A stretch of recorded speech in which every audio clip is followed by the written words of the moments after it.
Bonjour à tous, soyez les bienvenus à notre série d'études bibliques sur chaque livre de la Bible. Et dans cette étude biblique, dans cette vidéo, nous allons continuer à étudier le prophète Osée. Et aujourd'hui, on va continuer à voir le contenu et le but du livre du prophète Osée. Et nous pouvons dire que, en fait, l'objectif du prophète Osée et le contenu qu'il va aborder tourne autour des sujets suivants. L'amour constant de Yahweh pour Israël, hein, malgré l'éloignement, malgré le détournement du peuple d'Israël. Yahweh, le Seigneur, continue d'aimer profondément son peuple. Ok? Euh, Osée va montrer aussi le juste jugement exécuté par Dieu. Hein? Si le peuple n'a plus obéi aux commandements de l'Alliance, aux prescriptions de l'Alliance, Dieu, il a tout le droit d'exécuter son jugement. Hein? Et nous avons déjà abordé ça dans d'autres livres prophétiques, mais il vaut toujours la peine d'en revenir, c'est-à-dire que pourquoi Dieu a jugé son peuple et pourquoi ce jugement a été porté vers la captivité, que ce soit babylonienne ou que ce soit assyrienne. Dans le cas du peuple d'Israël, le royaume du Nord, hein, c'était bien le cas du livre du prophète Osée. On parle de la captivité assyrienne, c'est-à-dire c'est l'empire assyrien qui est venu, qui a envahi le territoire d'Israël, le royaume du Nord, et qui a mélangé la population du royaume du Nord Israël avec d'autres populations, d'autres règnes que l'empire assyrien avait également envahi. Et pourquoi Dieu a le droit de faire ça? Hein?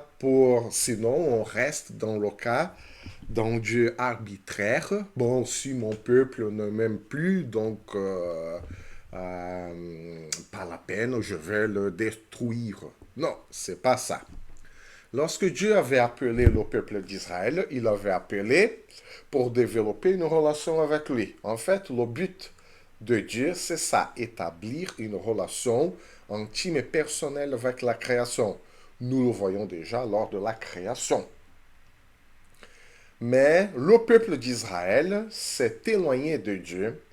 Il n'a plus obéi aux prescriptions de l'Alliance. Il s'est détourné complètement de la loi.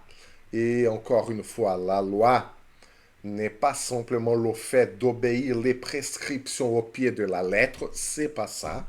La loi, c'est un ensemble de prescriptions pour mener bien la vie, la relation avec Dieu et les uns avec les autres. OK? Sauf qu'à un moment donné, Israël n'a plus fait ça. Il a s'est complètement détourné. Du coup, qu'est-ce qui se passe? N'oublions pas non plus que la foi d'Israël était une foi concrète. Hein, et le peuple d'Israël n'avait pas les mêmes conceptions que nous. Aujourd'hui, nous avons une conception plutôt fluide de la foi, de la relation avec Dieu. Hein, nous n'avons pas du mal à concevoir certaines conceptions dans notre tête, alors que pour le peuple hébreu, il faut que les réalités spirituelles soient concrètes. Hein, par exemple, la foi, c'est pas un sentiment, c'est pas une croyance, c'est le fait de rester ferme et stable quoi qu'il arrive. On reste ferme et stable quoi qu'il arrive, ou sur la parole de Dieu.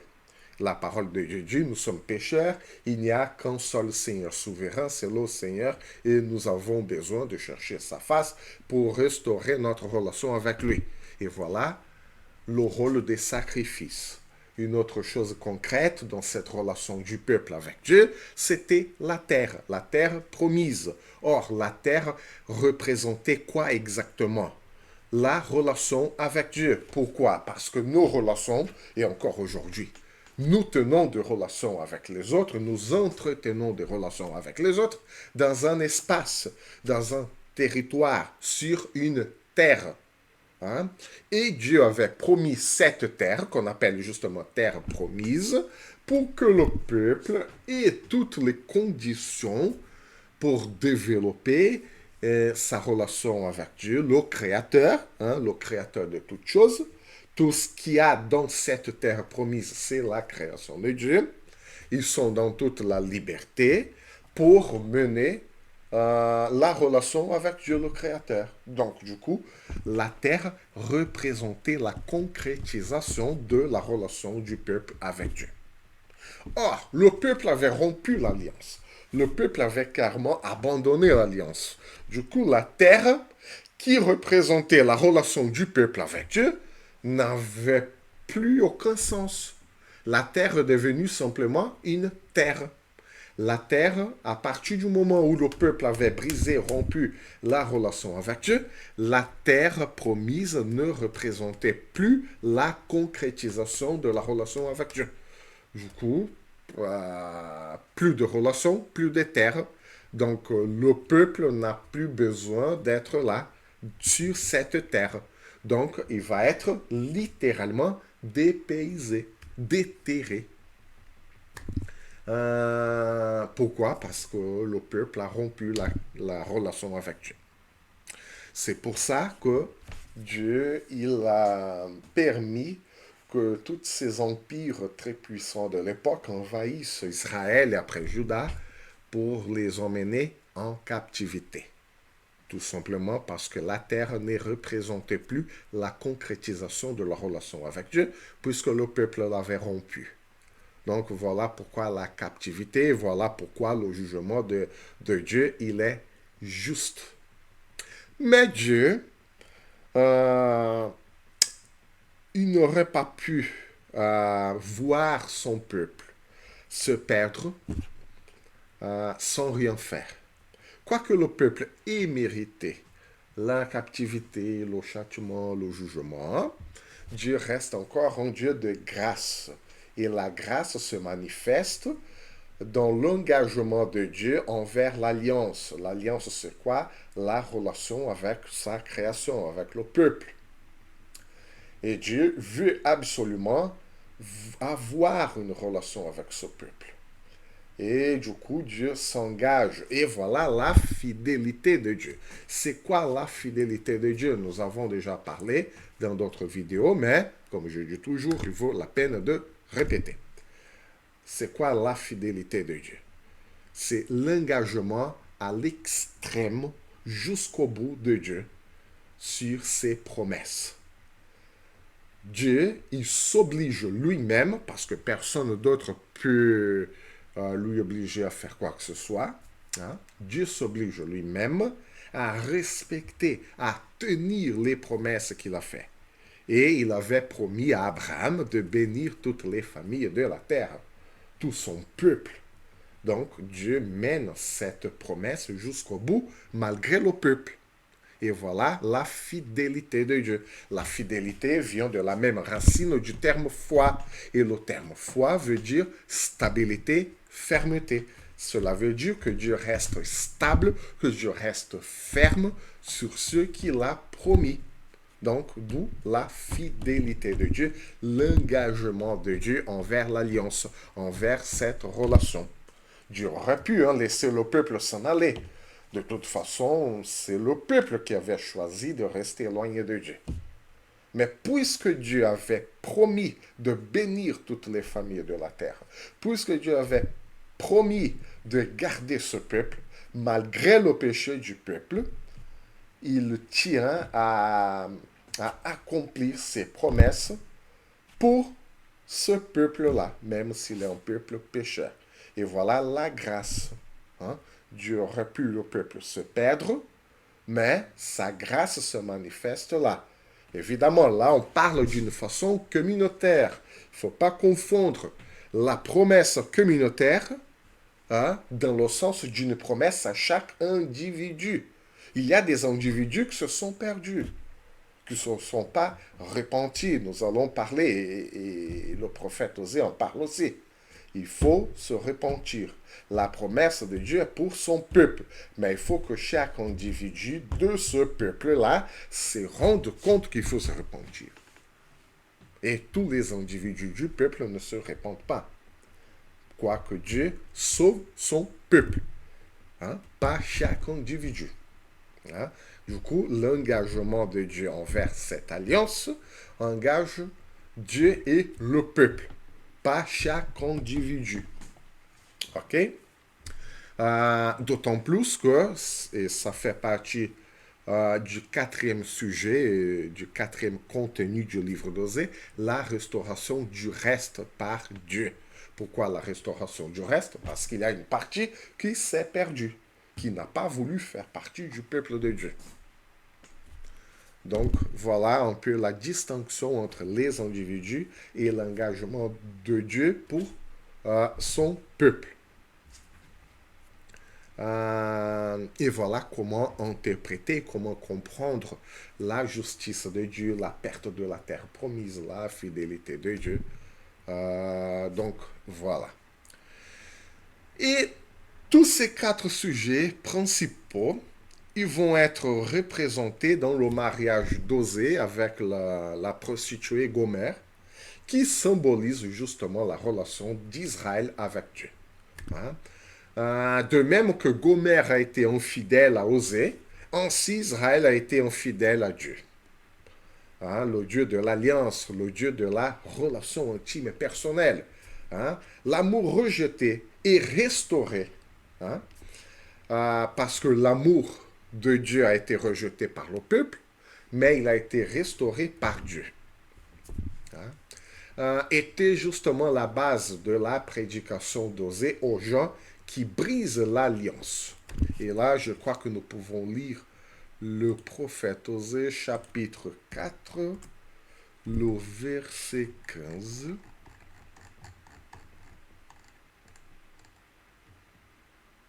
Voilà. Si tu te livres à la prostitution, Israël, que Juda ne se rende pas coupable, n'allez pas à Gilgal, ne montez pas à Beth-Aven, ne jurez pas, l'Éternel est vivant. Donc voilà la prostitution d'Israël ou la rupture de l'alliance. Donc la prédication du prophète Osée a été profondément influencée par sa propre expérience personnelle, sa propre expérience conjugale. Et par conséquent, l'objectif, le but principal n'était pas seulement de démontrer l'amour de Dieu pour son peuple, pour Israël, non, mais aussi de souligner à quel point le peuple d'Israël s'était éloigné des principes établis par Dieu avec la loi de l'Alliance. Donc, Osée a un double rôle. Montrer combien l'amour de Dieu dépasse les péchés d'Israël, mais aussi montrer combien Israël a péché, combien Israël s'est éloigné de cette relation de Dieu, hein, ou de l'alliance. Et voilà que Osée, il a eu 3 enfants. 3 enfants, et chaque enfant a reçu un nom, et chaque nom a une signification. Hein? Les 3 enfants issus du mariage d'Osée représentent justement les caractéristiques de la relation du peuple avec Dieu, comme montre ce tableau. Hein? Je vous ai mis là ce tableau. Je vais essayer de le décaler. OK, et là, on peut... Voilà. J'espère que vous pouvez le voir comme ça. Mais sinon, c'est pas grave. Même si la caméra couvre une partie, on va avancer comme ça. OK, bien. Donc, les 3 enfants issus du mariage d'Osée avec Gomère représentent les caractéristiques de la relation du peuple avec Dieu. Et selon ce tableau-là, nous avons Jisraël. Jisraël, ça veut dire Dieu s'aimera. Hein? le jugement est annoncé, hein, mais la restauration est également prévue. Osée a prévu, nous avons déjà lu quelques textes de ce jugement qui est annoncé, mais comme on dit toujours, hein, la parole prophétique, elle accuse, elle annonce le jugement, mais elle montre aussi un moyen de restauration. Et le moyen de restauration, c'est simple. Bon, c'est simple dans le sens de le dire. Il faut se repentir. Mais ce n'est pas si simple que ça, se repentir. Hein? Euh, donc, qu'est-ce que ça veut dire dans le contexte du prophète Osée au 8e siècle avant Jésus-Christ, dans le royaume du Nord, Israël?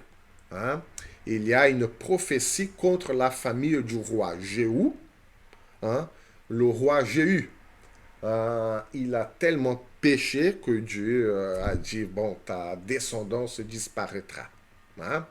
Et donc la menace s'est probablement accomplie avec le meurtre de Zacharie, pas le prophète, mais le roi, hein, fils de Jéroboam II, qui était le dernier roi de la lignée de Jéhu. Donc nous allons voir Osée 2, 22.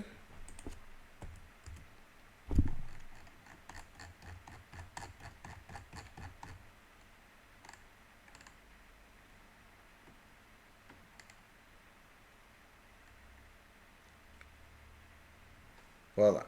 Je te fiancerai à moi pour toujours, je te fiancerai à moi par la justice, la droiture, la bonté, la compassion. Je te fiancerai à moi par la fidélité et tu connaîtras l'Éternel. Donc voilà, le jugement est annoncé, mais la restauration est également prévue déjà dans le chapitre 2. Cela veut dire, depuis le début de la prédication d'Osée, il prévoit déjà cette restauration. OK? Donc voilà. Et justement, la fidélité. Hein? Je te fiancerai à moi par la fidélité. Ça veut dire, hein, c'est l'océan qui parle, hein, puisque je m'oblige moi-même à accomplir toutes les promesses que j'ai faites pour toi, Israël, je te fiancerai à moi par cette stabilité, par cette fermeté que j'ai dans ma parole. Donc, tu connaîtras l'Éternel, tu me connaîtras, Israël. Voilà ce que Dieu dit au peuple. Nous pouvons lire aussi Osée chapitre 1 et le verset 5. Ce jour-là, je briserai l'arc d'Israël dans la vallée de Jizréel. Elle fut de nouveau enceinte et mit au monde une fille. L'Éternel dit à Osée, appelle-la Ruhama, car je ne continuerai plus à avoir compassion de la communauté d'Israël. Bon, là c'est l'un des fils, l'un des enfants d'Osée, mais il y a aussi Jizréel, c'est aussi le nom d'une vallée, Dieu s'aimera, qui montre bien que cette menace, hein, ce jour-là, je briserai l'arc d'Israël dans la vallée de Jizréel. Et nous pouvons lire le livre de 2 Rois, chapitre 15, à partir du verset 8. Règne de Zacharie sur Israël. La 38e année du règne d'Azaria sur Juda, Zacharie, fils de Jéroboam, devint roi d'Israël à Samarie. Il régna 6 mois. Il fit ce qui est mal aux yeux de l'Éternel, comme l'avaient fait ses ancêtres. Il ne se détourna pas des péchés de Jéroboam, fils de Nébat, qui avait fait pécher l'Israël. Shallum, fils de Jabesh, conspira contre lui et frappa à mort devant le peuple. Puis il devint roi à sa place. Le reste des actes de Zacharie, cela est décrit dans les annales de roi d'Israël. Ainsi s'accomplit ce que l'Éternel avait déclaré à Jéhu. Tes descendants jusqu'à 4e génération seront assis sur le trône d'Israël. Et voilà que le roi Zacharie faisait partie de la 4e génération depuis le roi Jéhu. Et voilà, Dieu avait promis de briser l'arc d'Israël, hein, et il a brisé l'arc d'Israël. Hein. J'Israël, Dieu s'aimera. Mais il y a aussi son enfant qui s'appelait Lo-Ruhama. Donc, on va mettre là pour que vous puissiez lire le tableau correctement. Et voilà. Donc, Lo-Ruhama, ça veut dire défavorisé. Hein? Elle a perdu la faveur. Elle a perdu la faveur de Dieu. Hein? Défavorisé, ça veut dire le renversement de l'attitude de Dieu envers le peuple d'Israël. Hein? Donc, la confiance dans la délivrance, la miséricorde de Dieu est remplacée par la prise d'armes des alliances politiques avec d'autres nations. Voilà le problème. Hein? On revient toujours sur cette question politique. Puisque le peuple avait perdu la perception de la présence de Dieu dans ce monde, qu'est-ce que le peuple fait? Le peuple adopte les mêmes façons de penser et la même façon de faire du monde. Ça veut dire les alliances et les accords politiques. Sauf que les alliances et les accords politiques ne favorisent qu'une seule partie de la population, les rois et les riches commerçants. Et à l'époque, ce n'était pas différent.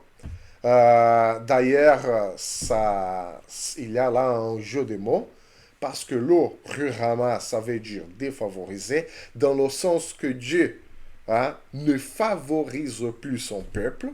Le peuple a perdu la faveur de Dieu.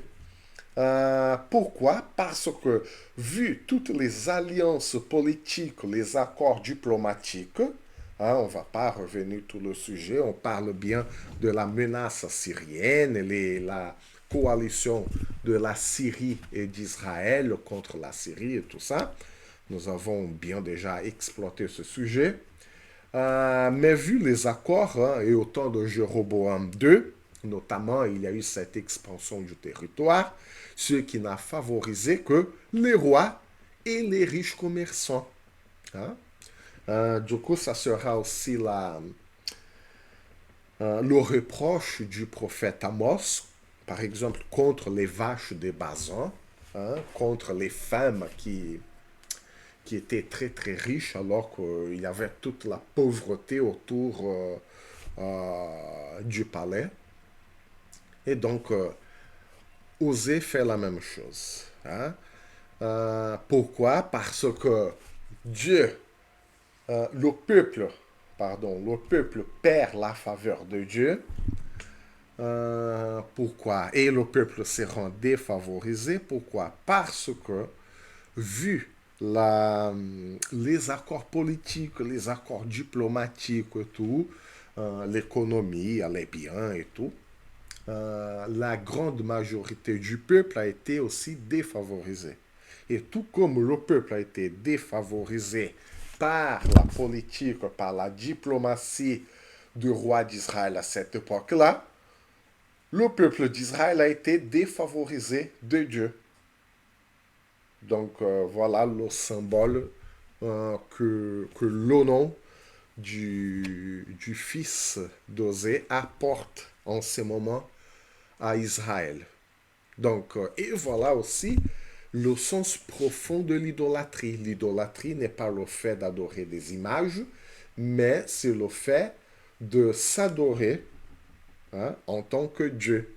Et puisqu'on se croit Dieu, on se croit pouvoir tout faire, on peut mener la politique qu'on veut, les accords diplomatiques qu'on veut pour gagner plus d'argent, plus de territoire, plus de puissance. Donc on se croit Dieu.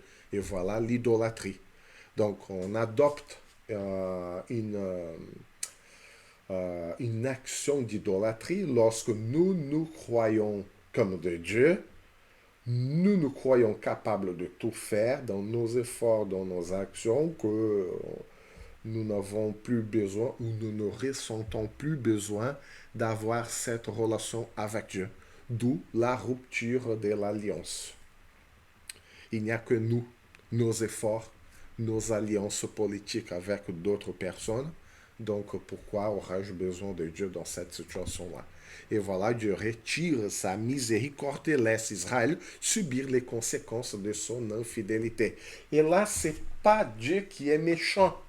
Ah oui, bon, puisque comme si Dieu était un Dieu arbitraire, s'il disait, bon, puisque le peuple n'a pas voulu de moi, donc je vais détruire ce peuple. Non, c'est le peuple qui s'est détruit lui-même. Par exemple, l'accord politique d'Israël avec la Syrie et avec l'Égypte pour faire face à l'empire assyrien. C'est insensé, c'est bête. Et c'est Osée même qui va dire, mais vous êtes sans intelligence. Hein? Pour faire ce genre d'accord en croyant que ça va marcher, en croyant que vous serez délivrés. Non, pas du tout. Voilà la bêtise de l'idolâtrie. On se croit tout puissant alors que nos raisonnements, nos plans, nos idées nous attirent que des ennuis, que de problèmes, de difficultés. Et pourtant, ce n'est pas Dieu qui est venu sur la terre pour faire ça exprès. Non, non, c'est le peuple qui s'est mis dans cette situation. Mais pourquoi Osée montre, il dit oui, Dieu a fait ça, ça, ça, pour montrer que Dieu, il détient le contrôle de l'histoire, alors que l'homme n'est pas capable de contrôler, de guider sa propre vie. Hein? L'homme se croit capable de mener toute l'histoire, de changer toute l'histoire. Et c'est faux. C'est pour ça qu'Osée dit non, mais c'est le Seigneur qui a permis ça. Hein? Vous n'êtes pas, même pas capable de contrôler votre propre vie et vous voulez changer le cours de l'histoire. Non, non. Donc voilà pourquoi Osée et tous les autres prophètes se servent aussi de cette image. Donc Dieu retire sa miséricorde, hein, et laisse tout simplement, hein, pas besoin de faire plus. Dieu laisse Israël subir les conséquences de son infidélité.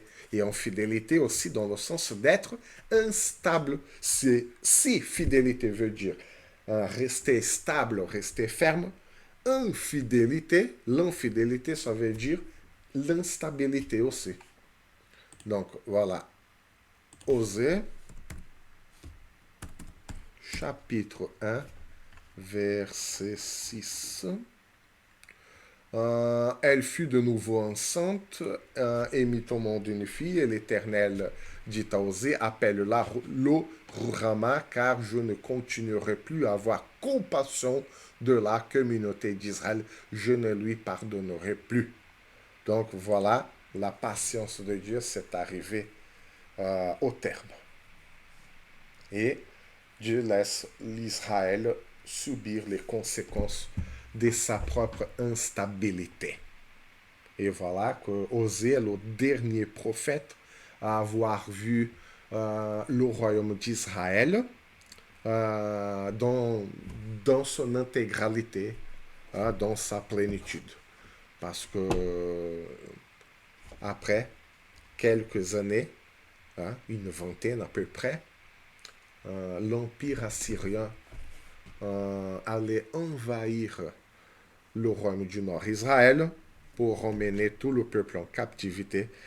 Et c'est là que le royaume du Nord, Israël, est disparu pour de bon, une fois pour toutes.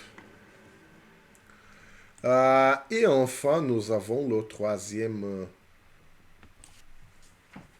troisième fils du prophète Osée.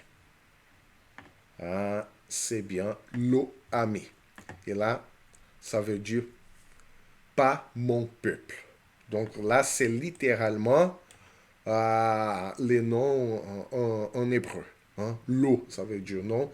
Rama, favorisé. Lo, non. Ami, mon peuple. Hein. Donc, pas mon peuple. On n'a pas traduit dans nos Bibles, et c'est mieux comme ça, les noms des enfants d'Osée. Donc, pas mon peuple. Pourquoi? Parce que l'alliance a été rompue. Donc, le peuple d'Israël est le peuple de Dieu, Donc l'alliance est là. Si l'alliance n'est plus là, il n'y a plus de relation, plus de relation, plus de peuple. Plus de peuple. Du coup, l'identité même du peuple de Dieu, elle était établie sur la relation du peuple avec Dieu. S'il n'y a plus de relation de Dieu avec Dieu, ce peuple-là reste un peuple, mais pas le peuple de Dieu. Du coup, le nom du fils d'Osée comme le ami, ça prend tout son sens. Ils ne sont plus mon peuple. Donc, Yahweh n'a pas rejeté Israël. C'est ça la question. C'est pas Dieu qui avait rejeté Israël, mais plutôt Israël a rejeté Dieu. Hein? Israël a refusé d'être son peuple. Hein? Et c'est toujours comme ça. Depuis la Genèse 3, Dieu, il a laissé l'homme libre pour prendre des décisions. Évidemment, Dieu a créé l'homme, la femme, les peuples pour avoir une relation avec sa création. Mais en même temps, Dieu n'a pas attaché l'homme et la femme à son peuple. Allez, viens là, on va avoir une relation comme ça. Non, non. L'homme, l'être humain est libre de mener cette relation. Dieu aime son peuple. Dieu va sauver son peuple. Mais il faut que chaque individu ait la conscience d'appartenir à ce peuple-là. C'est ça la question. Et c'est la même chose avec l'Église. Hein, c'est pour ça d'ailleurs que Paul va dire que chacun s'examine soi-même pour voir s'il fait partie du corps ou du peuple. Hein? Jésus a sauvé l'Église. Mais tous, chaque individu, membre des églises, sont ou font partie du peuple de Dieu? Pas forcément. Pas forcément. L'appartenance dans une association cultuelle ne veut pas forcément dire l'appartenance au peuple de Dieu. Il ne faut pas confondre. Ah, mais je suis inscrit sur la liste des membres de telle église. Ok, mais de là, faire partie du peuple de Dieu, c'est tout autre chose. Ah, mais je suis né en Israël, de la famille d'Abraham et tout. Ça ne veut pas dire, ça ne veut pas dire grand-chose. Hein? D'ailleurs, c'est l'argument de Paul. Tout Israël n'est pas Israël. Hein? Et l'argument de Paul aux Philippiens, si je ne me trompe pas. Ah oui, vous voulez parler du peuple de Dieu. Je suis hébreu, né dans la famille, dans la tribu des Benjamins et tout. Et pourtant, j'étais loin du peuple de Dieu. Hein? Et il croyait à l'époque faire l'œuvre de Dieu. Et pourtant, il ne faisait pas partie du peuple de Dieu. Hein? Donc, c'est la même chose. Hein? C'est Israël qui a rejeté. Dieu, il sauve son peuple, mais chaque individu doit être conscient d'en faire partie. Hein? Donc, nous lisons ça, Osée 1, 8. Voilà. Elle sévera le rama, puis elle devint enceinte et mit au monde un fils. L'Éternel a dit, appelle-le Loami, car vous n'êtes pas mon peuple et moi, je ne suis pas votre Dieu. C'est triste d'arriver à ce point-là. C'est triste. Mais c'est Israël qui a choisi de rester là. Donc, on s'arrête là pour aujourd'hui. Hein? Lors de la prochaine vidéo, la prochaine étude biblique, nous allons voir aussi d'autres interprétations concernant, par exemple, le mariage d'Osée et entre autres sujets qu'il aborde dans son message, dans son livre. Donc, voilà. Que le Seigneur vous bénisse. Que le Seigneur vous garde à la prochaine vidéo, à la prochaine étude biblique.